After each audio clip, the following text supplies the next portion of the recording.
विष्णु, पिछले 2 दिनों की अगर मैं बात कहूं तो पिछले 2 दिन बहुत ज्यादा हेक्टिक रहे हैं कृष्ण जन्मभूमि को लेकर, लेकिन उस हेक्टिक दिन के बीच में आपने समय निकाला, उसके लिए आपका बेहद शुक्रिया।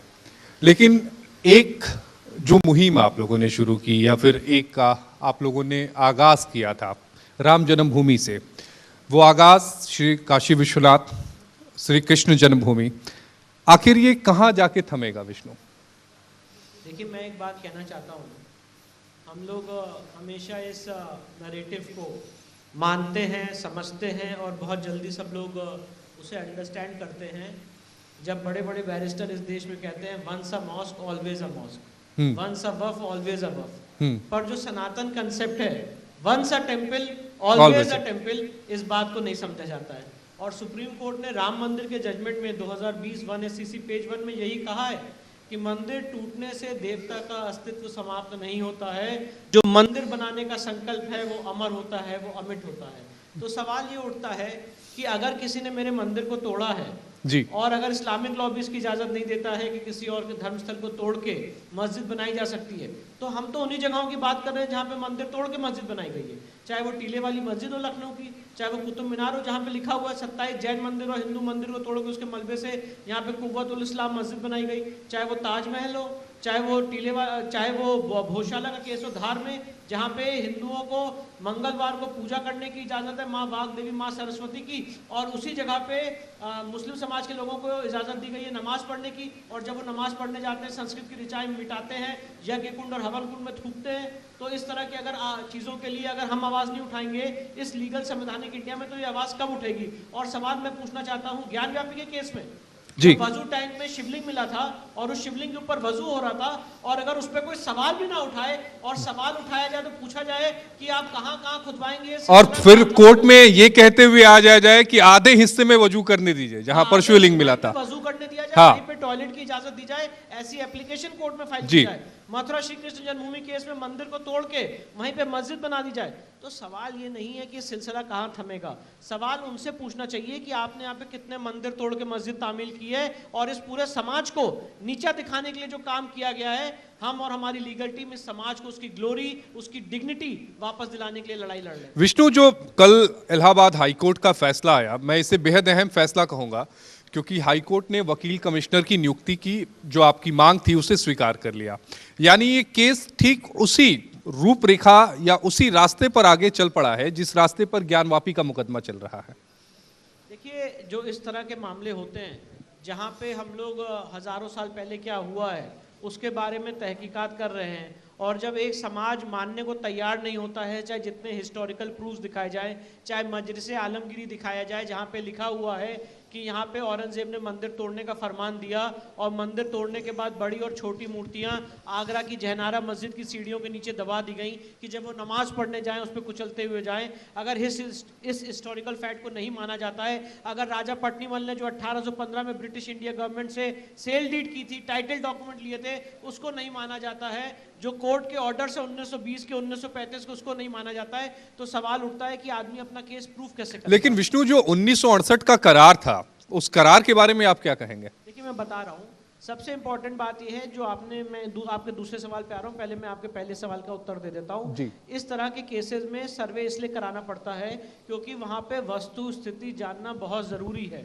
ज्ञानव्यापी केस में हमने कहा था कि वहाँ पे प्रत्यक्ष अप्रत्यक्ष देवता उस तथाकथित मस्जिद के अंदर मौजूद हैं, और जब सर्वे हुआ तो हर एक चीज मिली और उम्मीद से परे चीजें मिली। वेस्टर्न वॉल ने चीख चीख के कहा हिंदू मंदिर का भग्नावशेष है, 3 गुम्बद के नीचे हिंदू मंदिर के कटे हुए शिखर मिले, वजू टैंक में शिवलिंग मिला, और जब कैलेंडर उठाया गया तो लिखा था ज्ञानव्यापी मस्जिद, उस कैलेंडर के नीचे स्वास्तिक के चिन्ह मिले।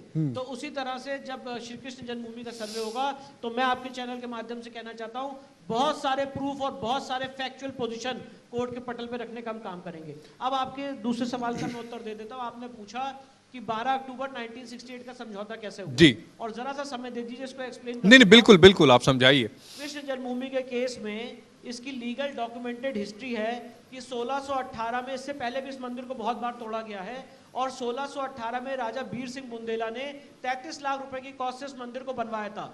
बर्बर क्रूर आक्रांता औरंगजेब ने 1670 में वहां पे फरमान जारी किया, जो मजलिस आलमगिरी के पेज नंबर 95 और 96 में दर्ज है, जडूनाथ सरकार की किताब में, जिसमें उसने लिखा है जाओ जाके कृष्ण जन्मभूमि की मंदिर को तोड़ दो। और उसके आदेश के अनुपालन में मंदिर तोड़ी गई और बड़ी और छोटी मूर्तियां आगरा की जैनारा मस्जिद की सीढ़ियों के नीचे दबा दी गई कि जब वो नमाज पढ़ने जाए उस पर कुचलते हुए जाए। इसके बाद 1770 में बैटल ऑफ गोवर्धन हुआ, मराठाओं ने उस जगह को दोबारा जीता। 1803 में ईस्ट इंडिया कंपनी आई और 1815 में इस 13.37 एकड़ जमीन की नीलामी हुई, ऑक्शन हुआ, और उस नीलामी में राजा पटनीमल जो बनारस के राजा थे, उन्होंने सब पूरी संपत्ति को खरीद लिया। ये पहला ऐसा विचित्र केस है देश का जहां पे संपत्ति का मालिकाना हक हमारे पास है और कब्जा किसी और के पास है।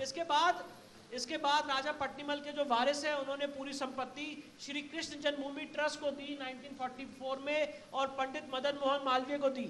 इसके बाद वहां पे एक मंशा थी कि भव्य मंदिर का निर्माण किया जाएगा, पर वहीं पे एक फ्रॉड किया गया। 1958 में एक फर्जी संस्था बनाई गई, श्री कृष्ण जन्मभूमि सेवा संघ।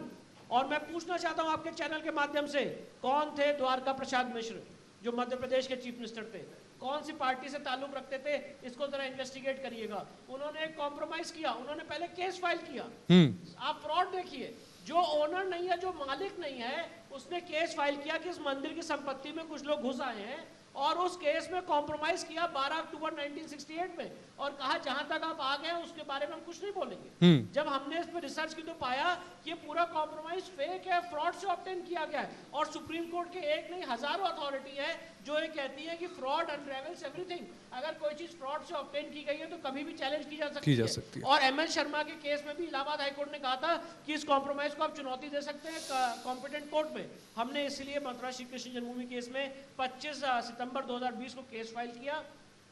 इलाहाबाद हाईकोर्ट ने इस मामले की गंभीरता को समझते हुए ये केस अपने पास मंगाया ओरिजिनल ट्रायल के लिए 26 मई 2023 के ऑर्डर से। और कल इलाहाबाद हाईकोर्ट ने ऐतिहासिक फैसला देते हुए वहां पे एडवोकेट कमीशन का ऑर्डर किया है। आज शाही ईदगाह मस्जिद सुप्रीम कोर्ट आई थी, सुप्रीम कोर्ट ने भी उनको स्टे देने से मना कर दिया है। तो अब इसका कॉन्सिक्वेंस विष्णु, इसका मतलब मान के चले कि आने वाले समय में अगर वकील कमिश्नर की जो नियुक्ति का आदेश दिया है, वकील कमिश्नर जब अपनी रिपोर्ट फाइल कर देंगे तो एक और एप्लीकेशन आपकी तरफ से फाइल होगी एएसआई सर्वे की मांग को लेकर। देखिए, अब हमारी क्या लीगल स्ट्रेटेजी होगी आगे ये हम डिस्क्लोज नहीं कर सकते हैं, पर आज की डेट में एडवोकेट कमीशन अपॉइंट होना बहुत ज़रूरी था, क्योंकि जो जगह की वस्तु स्थिति है वो पता लगना बहुत ज़रूरी है। और आगे हमारी क्या क्या स्ट्रेटेजी होने वाली है ये कोई भी अच्छा सिविल लॉयर कभी डिस्क्लोज नहीं करेगा। विष्णु, लेकिन अगर हम बात करें ज्ञानवापी के मुकदमे की, ज्ञानवापी के मुकदमे में जो एएसआई का जो सर्वे हुआ है वो कितना अहम होगा? क्योंकि अगर हम राम जन्मभूमि की बात करें तो राम जन्मभूमि मामले में एएसआई के सर्वा बहुत ज्यादा बेनिफिट नहीं दे पाया था, लेकिन इस केस में, इस मुकदमे की अगर बात करें तो क्या अलग है?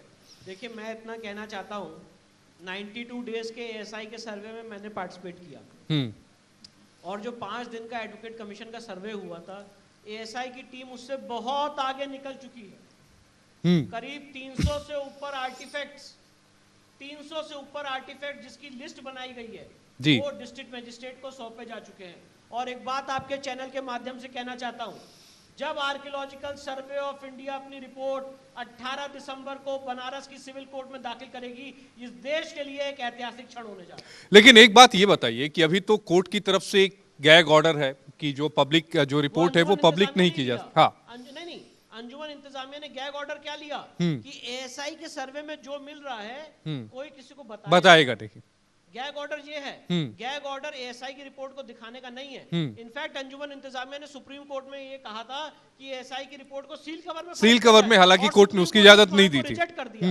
तो कोर्ट की जो प्रोसीडिंग होती है वो पब्लिक प्रोसीडिंग होती है, और कोर्ट में जो डॉक्यूमेंट्स फाइल होते हैं वो पब्लिक डॉक्यूमेंट होते हैं, सीक्रेट डॉक्यूमेंट नहीं होते हैं। तो कोई गैग ऑर्डर नहीं है। जब एएसआई की रिपोर्ट फाइल होगी तो उस पर हम और आप बात करेंगे। लेकिन विष्णु भाई, जो एएसआई की रिपोर्ट है, जो तथ्य हैं, मुझे लगता है कि उससे उस रिपोर्ट के आने के बाद जो पूरा मुकदमा है उसकी रूपरेखा ही बदल जाएगी। देखिए, बिल्कुल।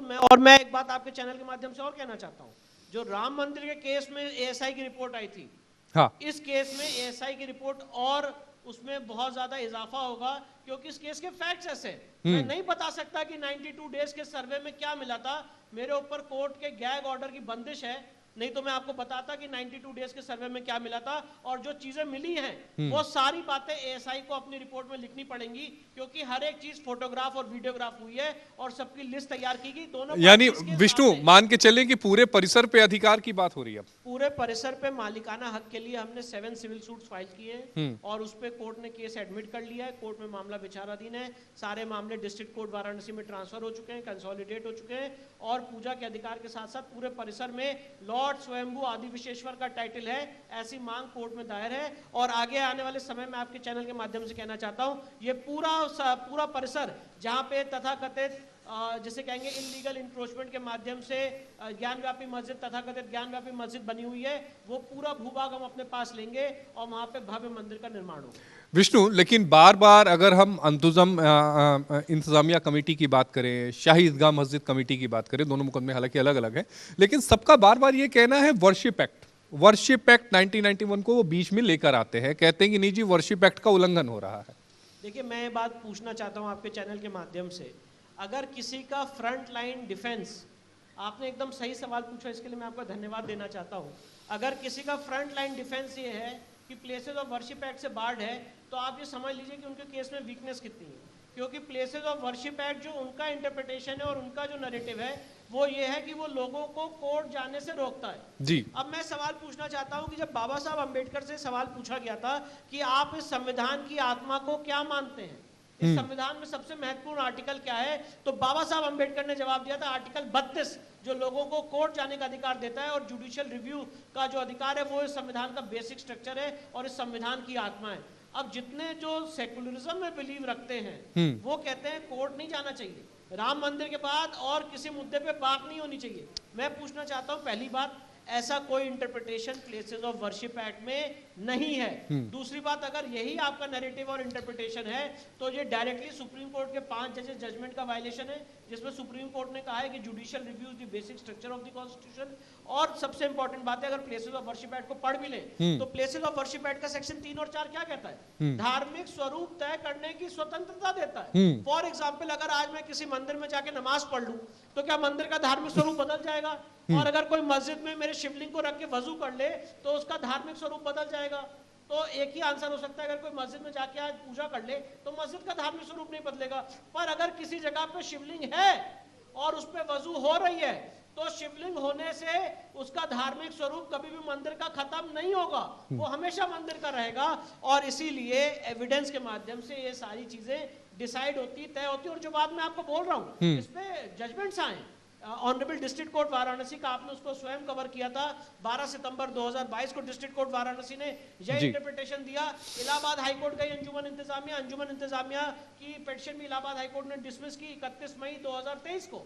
और सुप्रीम कोर्ट में भी जब मामला ट्रैवल किया तो जनरली सुप्रीम कोर्ट के ऑब्जर्वेशंस कोर्ट नहीं करने चाहिए, पर सुप्रीम कोर्ट ने भी यही बात कही कि धार्मिक स्वरूप तय करने की आजादी देता है प्लेसेस ऑफ वर्शिप एक्ट। और वही मुझे लगता है कि जस्टिस डीवाई चंद्रचूड़ का जो ऑब्जर्वेशन था धार्मिक स्वरूप, वो एक बड़ा मुझे लगता है बेनिफिट इसका मिला है आप लोगों को। जी बिल्कुल, क्योंकि वो एक लीगल इंटरप्रिटेशन है, एक साउंड लीगल इंटरप्रिटेशन है। आप ये सोचिए कि कितनी बड़ी विडंबना है कि आप एक समाज को रोक देंगे कोर्ट ना जाने से। क्या इस देश में कोई ऐसा कानून हो सकता है जो लोगों के कोर्ट जाने का अधिकार छीन ले? सीएए के लिए हजारों पिटीशन सुप्रीम कोर्ट में दाखिल हो सकती हैं, एनआरसी को चैलेंज करने के लिए पिटीशन दाखिल हो सकती है, जम्मू कश्मीर के संविधान के लिए पिटीशन दाखिल हो सकती है। पर अगर कोई कहे कि यहाँ पे हमारे मंदिर को तोड़ के मस्जिद बनाई गई है तो क्या उसके लिए कोई आपने इसीलिए वर्शिप एक्ट को भी सुप्रीम कोर्ट में चैलेंज किया हुआ है। जी, मैंने प्लेसेस ऑफ वर्शिप एक्ट को सुप्रीम कोर्ट में चैलेंज किया है इस आधार पे कि अगर यही लीगल इंटरप्रिटेशन है कि लोगों के कोर्ट जाने का अधिकार प्लेसेस ऑफ वर्शिप एक्ट छीनता है तो ये बेसिक स्ट्रक्चर का उल्लंघन है और सुप्रीम कोर्ट ने उसमें नोटिस जारी किया है। आज तक केंद्र सरकार ने उसमें अपना एफिडेविट फाइल नहीं किया। हाँ, केंद्र सरकार का अभी तक स्टैंड नहीं आया और हमेशा एडजमेंट केंद्र सरकार की तरफ। क्या केंद्र सरकार अपने पत्ते नहीं खोलना चाहती, क्या वजह है? देखिए, मैं केंद्र सरकार का वकील नहीं हूँ तो मुझे नहीं पता कि केंद्र सरकार का क्या स्टैंड होगा या उनकी क्या मंशा है, पर मैं इतना जानता हूं कि एक लीगल रिसर्च के माध्यम से हमने पिटीशन आर्टिकल 32 में सुप्रीम कोर्ट में फाइल की है, विश्वभद्र पुजारी पुरोहित महासंघ के नाम से। सुप्रीम कोर्ट ने उसमें नोटिस जारी किया है और ये कॉन्स्टिट्यूशनल वैलिडिटी इसमें एक्ट की इन्वॉल्व है। अगर इस तरह का, पहली बात तो मेरा ये कहना है आपके सामने, क्लियर पोजीशन और स्टैंड है कि प्लेसेस ऑफ वर्शिप एक्ट इस तरह का इंटरप्रिटेशन नहीं देता है। पर 30 साल से मैं आपके चैनल के माध्यम से कहना चाहता हूं कि बनारस की कोर्ट में हमारा केस स्टे करा के रखा इसी लीगल डिबेट में कि places of worship act apply होता है कि नहीं होता है। तो इस तरह के इंटरप्रिटेशन अगर है तो एक कोर्ट से जुडिशियल वर्डिक्ट आना चाहिए माननीय सुप्रीम कोर्ट से, इसलिए हमने सुप्रीम कोर्ट और मुझे मैंने जितने भी मुकदमों को देखा है राम जन्मभूमि के बाद, हम लोगों ने, आपने लड़ा, मैंने कवर किया था उस मुकदमे को, उसके बाद जितने भी मुकदमे आपने दाखिल किए, चाहे कृष्ण जन्मभूमि का हो, चाहे ज्ञानवापी का हो, चाहे दूसरे मंदिरों का हो, हर जगह पहला कॉज इनका ये था कि ये जो सूट दाखिल किया गया है ये मेंटेनेबल नहीं है क्योंकि वर्शिप एक्ट के दायरे में, क्योंकि वो नहीं चाहते हैं कि यहाँ पे इंक्वायरी हो। वर्शिप एक्ट की प्ली क्यों ली जा रही है आप इसको समझिए, ज्ञानव्यापी का केस का जीता जागता उदाहरण है। क्योंकि जब वहां पे सर्वे हुआ और वहां पे कटी हुई मूर्तियां मिली, जो ज्ञानव्यापी मस्जिद का कैलेंडर था उसके नीचे स्वास्तिक का चिन्ह मिला, वजू टैंक में शिवलिंग मिला, 3 गुम्बद नीचे कटे हुए हिंदू मंदिर के शिखर मिले, वेस्टर्न वॉल ने चीख चीख के कहा कि ये हिंदू मंदिर का भग्नावशेष है, व्यास जी के तहखाने में किस तरह से प्लेसेस ऑफ वर्शिप एक्ट का मर्डर करते हुए व्यास जी को उस तहखाने से बाहर फेंका गया, ये सारी बातें उभर के सामने आई। इसलिए वो नहीं चाहते थे मामला खुले।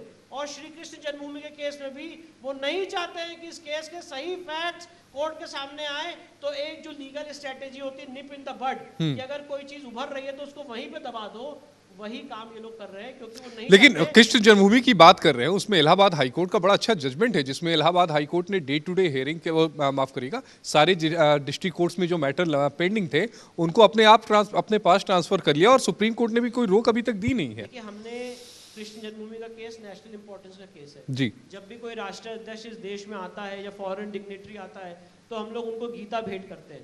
पर जो योगेश्वर श्री कृष्ण ने गीता का ज्ञान दिया, आज उनकी जन्मस्थली पे हम एक्चुअली उनको दर्शन नहीं कर पा रहे हैं। उनकी जो मेन जन्मस्थली है वहाँ पे आपने शाही ईदगाह मस्जिद बना दी, तो उसके लिए ये जो मुकदमा है हमने कोर्ट के सामने ये प्लीडिंग ली कि नेशनल इंपॉर्टेंस का मुद्दा है और इसमें बहुत ज़्यादा सेंसिटिविटीज इन्वॉल्व है। इसलिए जैसे राम मंदिर के केस का ओरिजिनल ट्रायल इलाहाबाद हाईकोर्ट ने किया था 1989 में, उसी तरह से श्री कृष्ण जन्मभूमि केस का ओरिजिनल ट्रायल इलाहाबाद हाईकोर्ट करे। हमारी मांग को मानते हुए सेक्शन 24 सीपीसी की पावर्स एक्सरसाइज करते हुए इलाहाबाद हाईकोर्ट ने सारे केसेस अपने पास मंगा लिए 26 मई 2023 को ओरिजिनल ट्रायल के लिए, और ये बहुत ही वेलकम फैसला है और सुप्रीम कोर्ट ने भी इस फैसले पर रोक नहीं लगाई। विष्णु, अगर हम बात करें राम मंदिर, कृष्ण जन्मभूमि और ज्ञानवापी, तो ये तीनों मुकदमे एक दूसरे से किस तरह से अलग हैं और किस तरह से सिमिलर हैं? देखिए, अलग इस तरह से हैं क्योंकि राम मंदिर की अपनी एक लीगल हिस्ट्री है। वहाँ पे 1528 में बाबर ने तोड़ा था। बाबर के तोड़ने के बाद 300 साल का इतिहास नहीं मिलता है वहाँ पे किसी भी तरह का नमाज का, और वहाँ पे डिस्प्यूट शब्द तब शुरू हुआ जब 1855 में ब्रिटिश सरकार ने रेलिंग बना के वहाँ पे मुस्लिम समाज के लोगों को नमाज पढ़ने की इजाज़त दे दी। तो उसके फैक्ट्स अलग हैं। कृष्ण जन्मभूमि में जैसे कि मैंने आपको बताया टाइटल डॉक्यूमेंट्स हमारे पास है, कब्जा उनके पास है।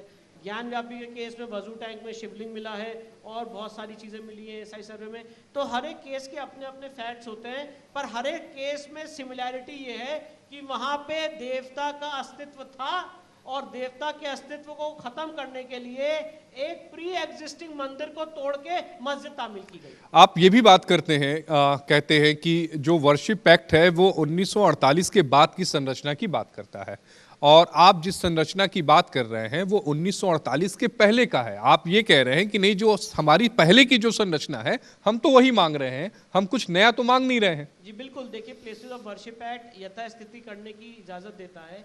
15 अगस्त 1947 को जो जिस जगह का धार्मिक स्वरूप था, तो धार्मिक स्वरूप क्या था, धार्मिक स्वरूप क्या था, ये कोर्ट में एविडेंस के आधार पर लीड होगा। और इसीलिए ये सारे मामले हमने कोई पीआईएल नहीं फाइल की इलाहाबाद हाई कोर्ट में या सीधे सुप्रीम कोर्ट में, हमने सिविल सूट फाइल किया है। जो सिविल सूट फाइल करने की इजाजत सुप्रीम कोर्ट ने राम मंदिर के केस में दी है, क्योंकि जहां पे देवता इन्वॉल्व हैं और एक पर्सनल डिस्प्यूट है दूसरे पक्ष से, तो उसके लिए आप सिविल सूट फाइल कर सकते हैं सीपीसी में, और इसलिए हमने सिविल सूट फाइल किया है। और ये सारे सिविल सूट्स एडमिट हो गए और आगे बढ़ रहे हैं। और इसमें जब हम एविडेंस लीड करेंगे और एविडेंस के पैमाने पे जो एविडेंस कोर्ट में आएगी, जिसमें हिस्टोरिकल एविडेंस एक बहुत क्रूशियल रोल प्ले करेगी, जिसका इंडियन एविडेंस एक्ट में सेक्शन 57 में कोर्ट जुडिशियल नोटिस ले सकती है। राम मंदिर के केस में बहुत सारे हिस्टोरिकल रिकॉर्ड्स का, ट्रैवलर अकाउंट्स का, गैजेटियर्स का सुप्रीम कोर्ट ने संज्ञान लिया था। उसी तरह से इन सारे मामलों में हमारी आपके चैनल के माध्यम से कहना चाहता हूँ, ज्ञानव्यापी के केस में और मथुरा के केस में, भोजशाला के केस में, टीले वाली मस्जिद के केस में, ताजमहल के केस में एविडेंस तैयार है। और जब ये केस एविडेंस की पटल पे आएगा। अच्छा विष्णु, एक सवाल ये भी है कि ज्ञानवापी का मुकदमा लोग जानते हैं, कृष्ण जन्मभूमि का जानते हैं, लेकिन भोजशाला के मुकदमे के बारे में लोगों को कम, टीले वाली मस्जिद के बारे में लोगों को कम जानकारी है। जरा बताइएगा ये दोनों मुकदमे हैं क्या?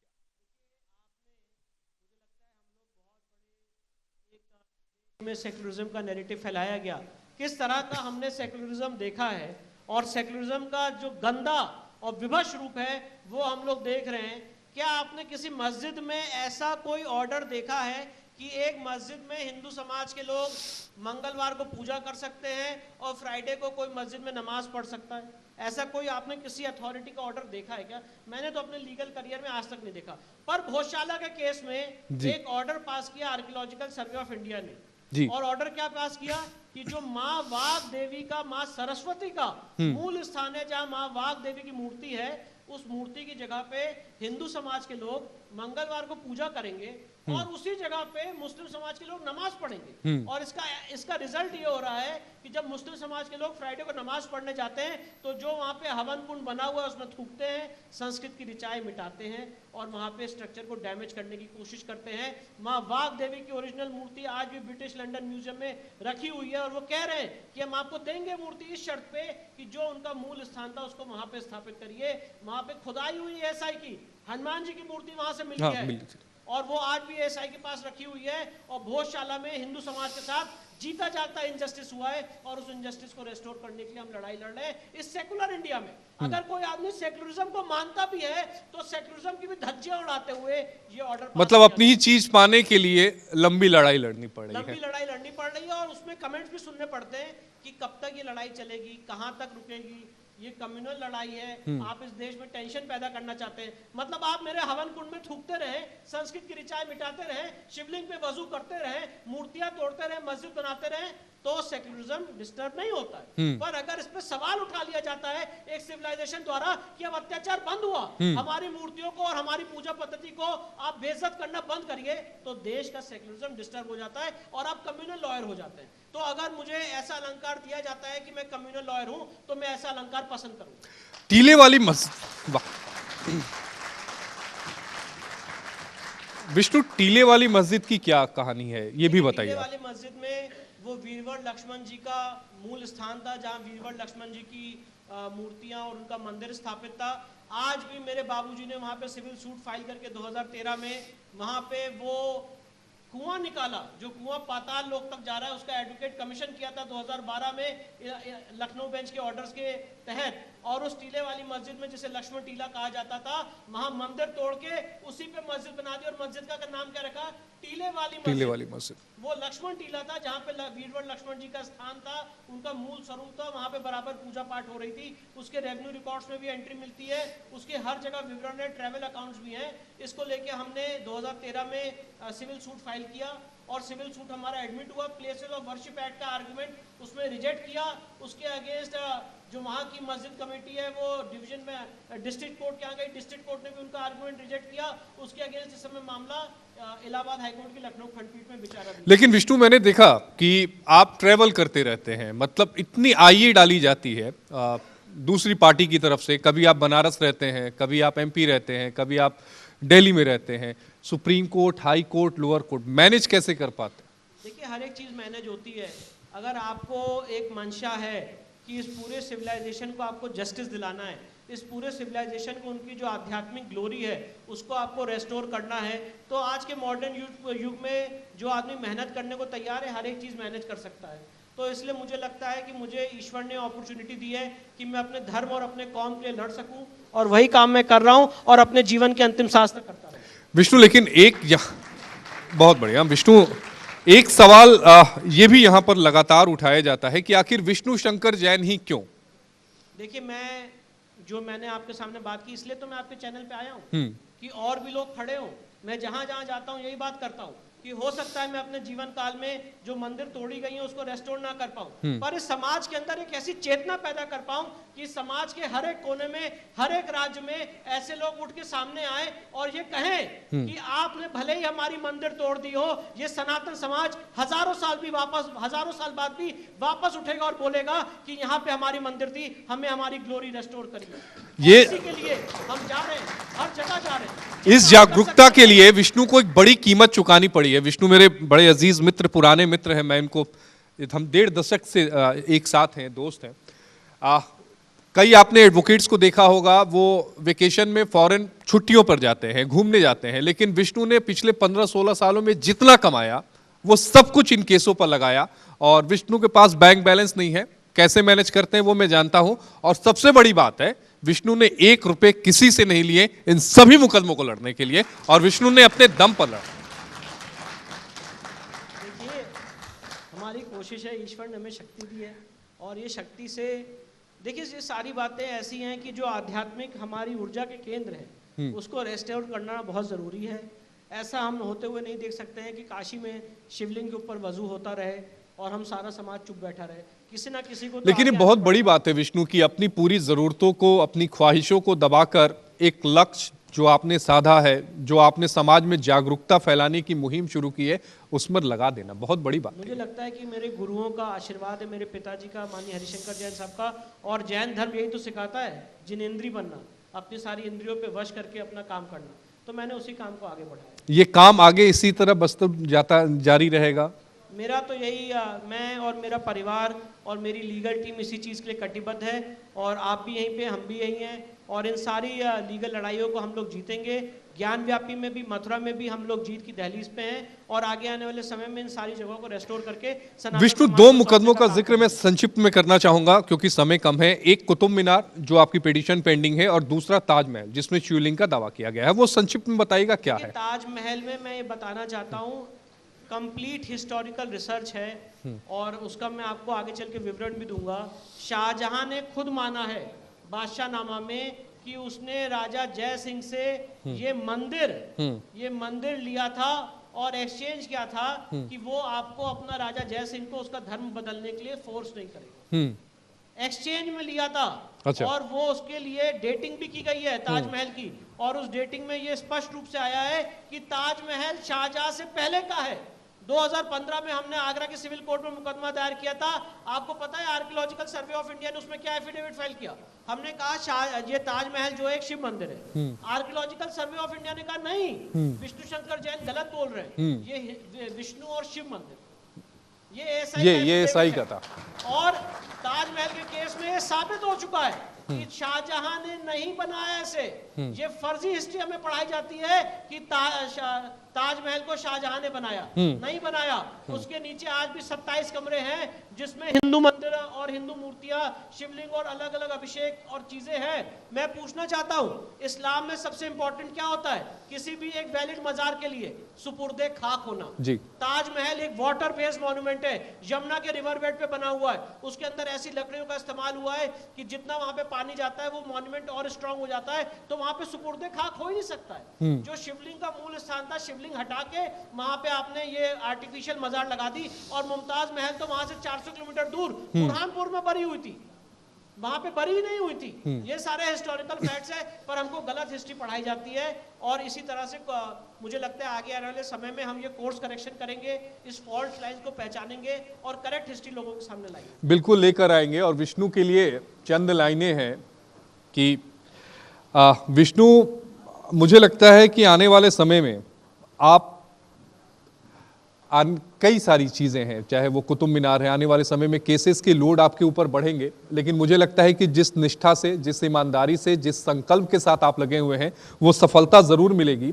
और किसी ने बड़ा खूब कहा है कि है वक्त बदलने का, हर काम बदल डालो, है वक्त बदलने का, हर काम बदल डालो, आगाज बदल डालो, अंजाम बदल डालो। बहुत शुक्रिया विष्णु आपका, बहुत शुक्रिया।